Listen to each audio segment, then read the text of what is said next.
Good morning, friends, and happy Thursday to everybody.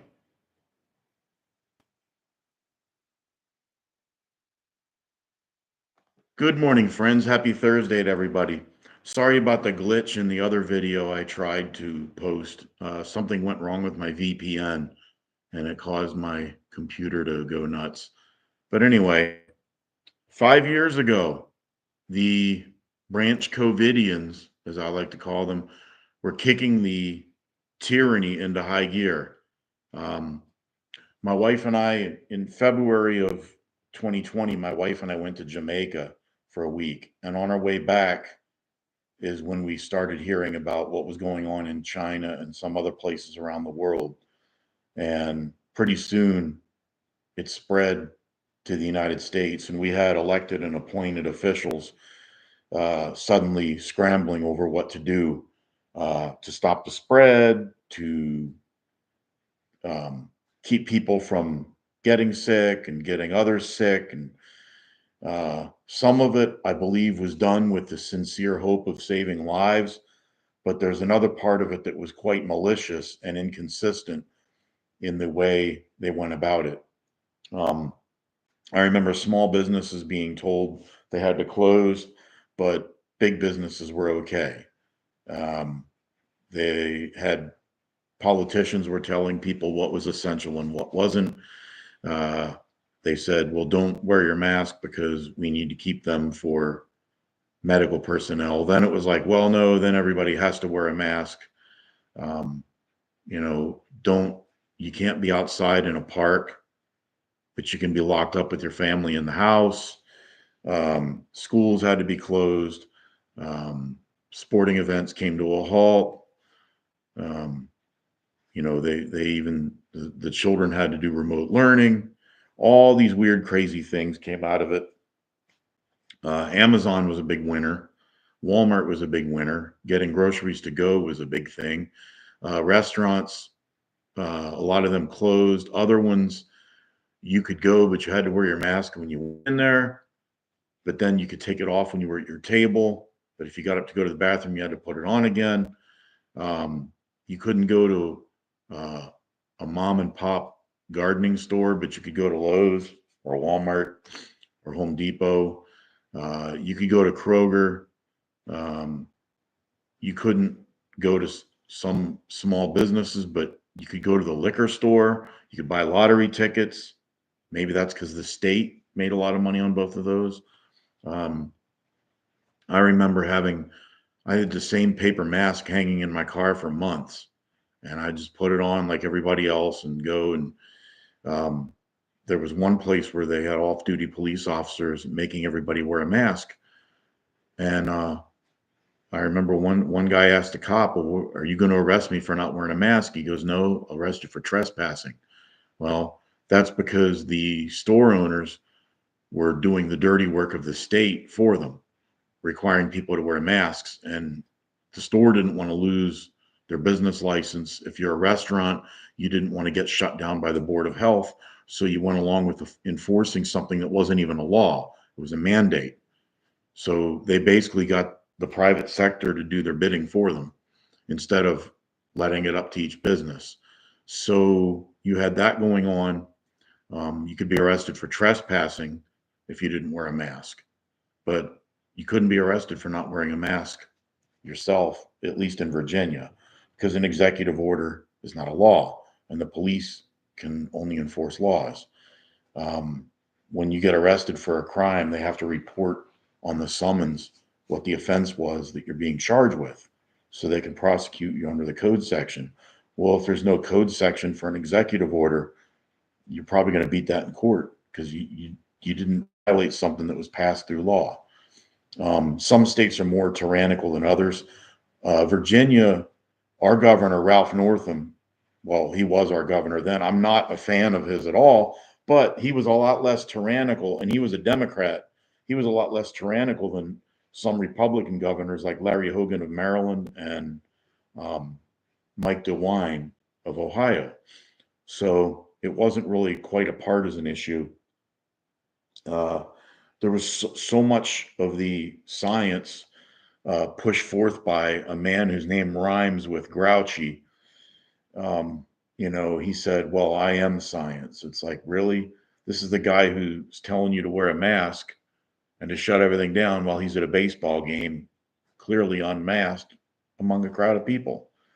The governor of California, he's at the French Laundry, which is a high class restaurant, um, not wearing a mask. Everybody's eating and drinking and having a good time while he's shutting down small mom and pop restaurants.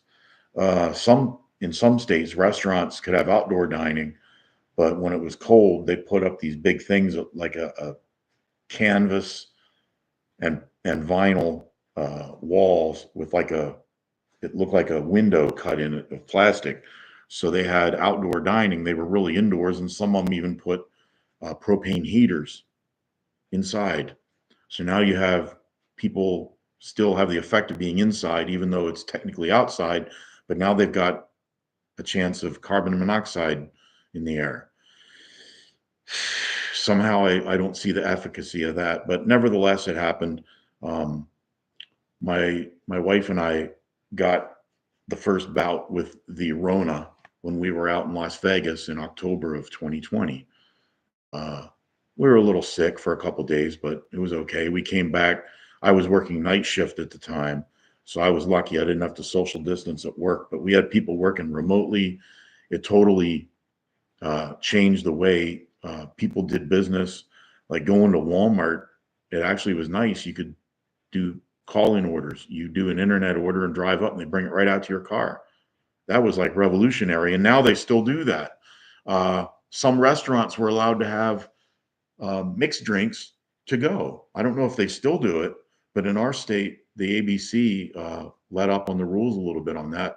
So you could get margaritas from a Mexican restaurant, get some burritos, some tacos, and a couple margaritas to go. You pull up, you let them know they're there. They brought it right out to the car. Um, so there were some things that got revolutionized. A lot of people were working from home. My wife got to work from home, and it saved a lot of money in gas. She didn't have a 40-minute commute each way. Um, I remember the highways being wide open. It was nice. There wasn't as much traffic. Gas was cheaper. So, whenever something like that happens, there's always people who lose and there's people who win. Think of the people who bought stock in the pharmaceutical companies. Holy smoke. A lot of them probably being politicians who benefited from insider trading. But no, they don't want to talk about that. But there was so much inconsistency about it. They were not letting people go to church, but people could go to riots and protests and gather by the thousands, and it was okay. Um, we we had to wear the mask, and they told you, well, if you get the jab, you won't get the Rona.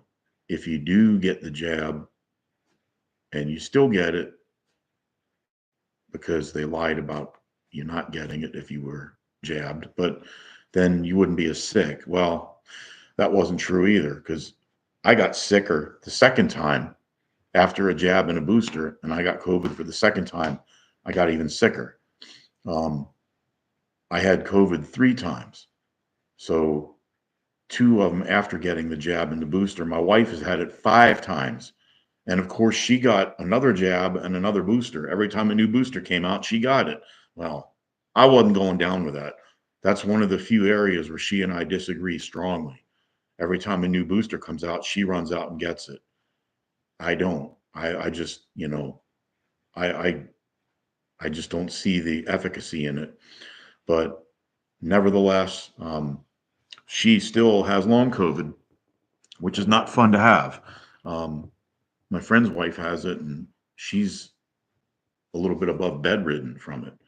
So at least my wife still goes to work, but it has taken a toll on her. But nevertheless, we took a trip to Costa Rica twice in 2021, once in the spring and once in the fall.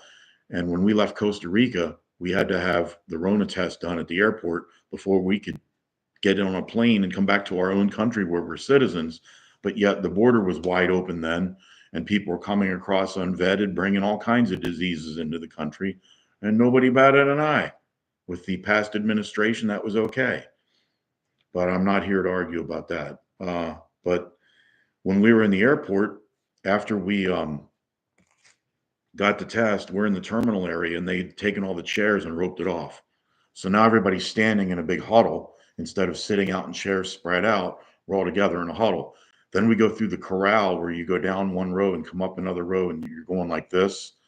Um, there's dots on the floor where it was 6 feet apart, which is great. But then there's somebody on your left shoulder and your right shoulder about a foot and a half away. So the virus will only go that way, but it won't go that way. Another inconsistency. Then you get on the airplane, which has highly filtered air, probably cleaner than the air in the airport terminal. You're on the plane and you have to have your face diaper on when you're sitting in your seat, but you can take it off while you're eating or drinking. Well, what is everybody doing? They're taking an hour to drink a bottle of water. I know I did, and I know everybody else on the plane did. The only good thing the airline did back then, they had the center seat where there's 3 seats across. The center seats were empty on some flights. That was kind of nice. But the inconsistency of it just made me go, what's going on here? Well, if you're using the paper mask, like a surgical mask, is great if you're in a sterile environment and it keeps the doctor from getting something into the patient they're working on. I get that. But when you're outside of a sterile environment, those things really don't do any good. Some people got the mask with a little disc on it. It had a little filter that filters incoming air, but not outside air. Um, that didn't work out too well either because they didn't want you doing that because you could still get somebody else ill. Well, that's the best way to protect yourself is a tight fitting mask. I remember every time I wear reading glasses, I put on my reading glasses, they would get foggy. Well, that's because even no matter how good you had it on, there was still some air getting out. Then if you sit in your car and you let one rip, you break wind, uh, that wind goes through your drawers, through your pants, through the car seat, into the interior of the car, and then you smell it. Well, you just got the Rona because the virus particle is a lot smaller than for lack of a better word, a fart particle. So that really, those masks, unless you're wearing like, you want to go around like Darth Vader, like, Luke, I am your father. Unless you want to wear a respirator or something like that, um, you're not really, you're not going to protect yourself. It's like putting up a chain link fence to keep out mosquitoes, for lack of a better analogy. But there was so much that was going on, and these policies just sort of, they just threw it out there like, well, do this. And then a little while later, well, okay, do this. And some of it was done with good intentions. But you had, for instance, the governor of Pennsylvania and the governor of New York had put COVID patients inside nursing homes. Well, that didn't turn out very well because you're taking people who are highly immunocompromised or they're weaker, they're more susceptible to illness, and you're putting them in there, and that turned out to be a bad idea. But nothing was more telling than watching the video from California where there's a man out paddle boating by himself in a lake, and the police roll up and they grabbed him and they handcuffed him, and they're walking along with him, and then they put him in a van with other people, and then they take him to a jail where he's got even more people around him. So he was out there all alone by himself and then got arrested for violating the no mask order. You had the government encouraging, I should say, some politicians encouraging people to snitch on their neighbors if they had more than 6 people gathered together in their house. That's not the job of law enforcement to do that.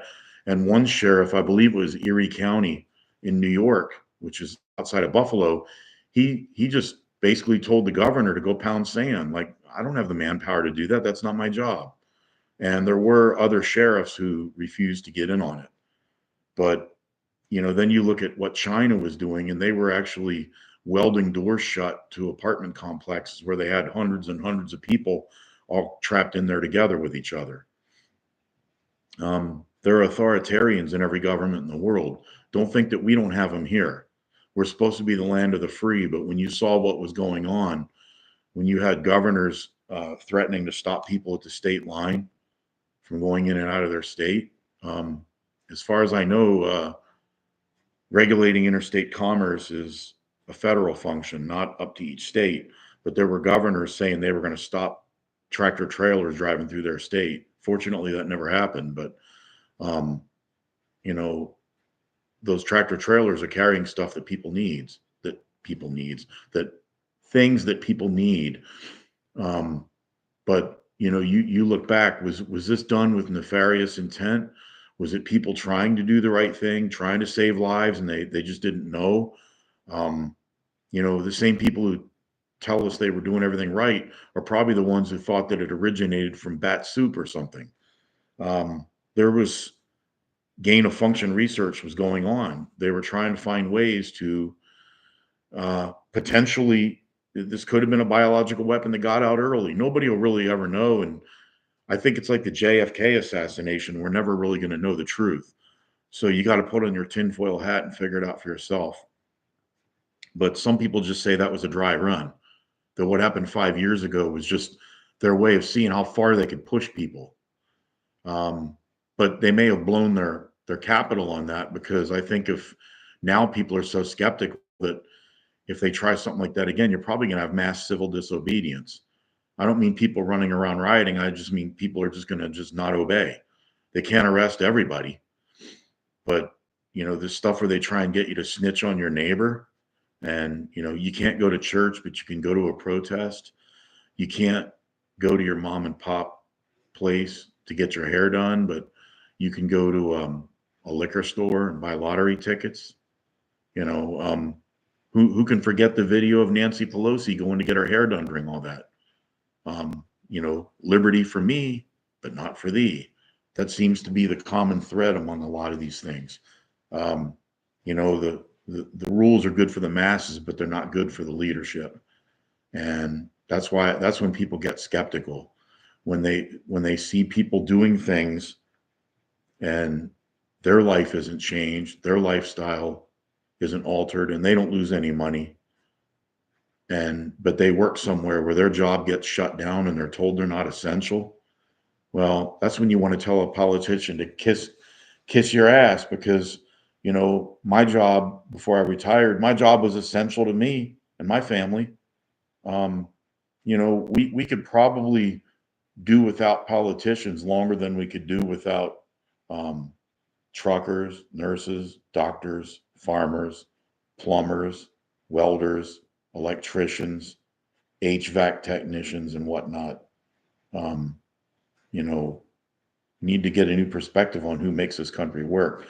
But I was just thinking about that. That's all. It was 5 years ago that the stuff really started kicking into high gear, and some of the things that came out of it were the convenience of Amazon and other home delivery services, as well as the nicety of being able to get your groceries at Walmart.